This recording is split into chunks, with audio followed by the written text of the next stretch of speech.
প্রিয় তুমি। ভাবছ এই ডিজিটাল যুগেও লিখছি কেন চিঠি? ধরে নাও পাগলামো, জানেই তো এই মানুষটার ম্যাটেরিয়াল অন্যরকম মাটি। হ্যাঁ, যা বলছিলাম মন দিয়ে পড়বে, কিন্তু পুরোটা পড়ার স্বভাবে নেই তোমার, ধৈর্য নেই এক বিন্দু। আজ জানাবো গোপন কোনো ইচ্ছে আমার, তর্সায় না, বলেই ফেলি, সময় যদি না পাই আর।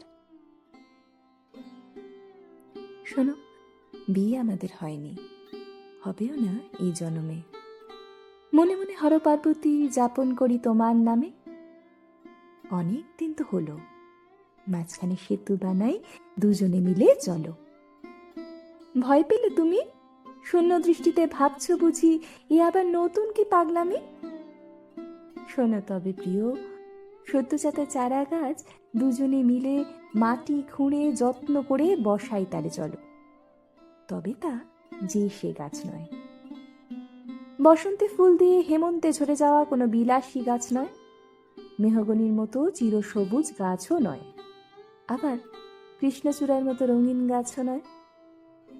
আমার চাই বটবৃক্ষ, যার নাম জুড়ে রয়েছে ভরসা, আশ্রয়, ছায়া, শান্তি। আমরা তার নাম রাখব মহিরুহ।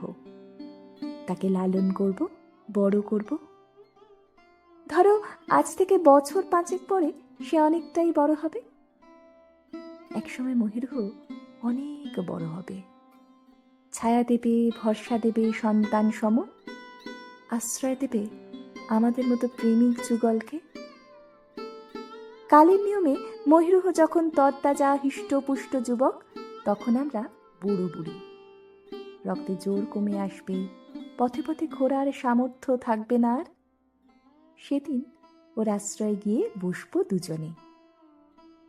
চার দেওয়াল তো আমাদের জন্য নয়, তাই মহিরুহর বাড়িতে আমরা গিয়ে কিছুক্ষণ বসতেই পারবো। তুমি না হয় একটা বসার জায়গা বানিয়ে দিও, যেখানে খানিকক্ষণ তুমি আমার কোলে মাথা রাখতেই পারো বিনা সংকোচে। তারপর একদিন আমরা থাকবো না, কিন্তু মহিরুহ সেদিনও দাঁড়িয়ে থাকবে আমাদের মতো অন্য কোনো প্রেমিক যুগলকে ভরসা দিতে, আশ্রয় দিতে, শান্তি দিতে। ইতি রূপলেখা।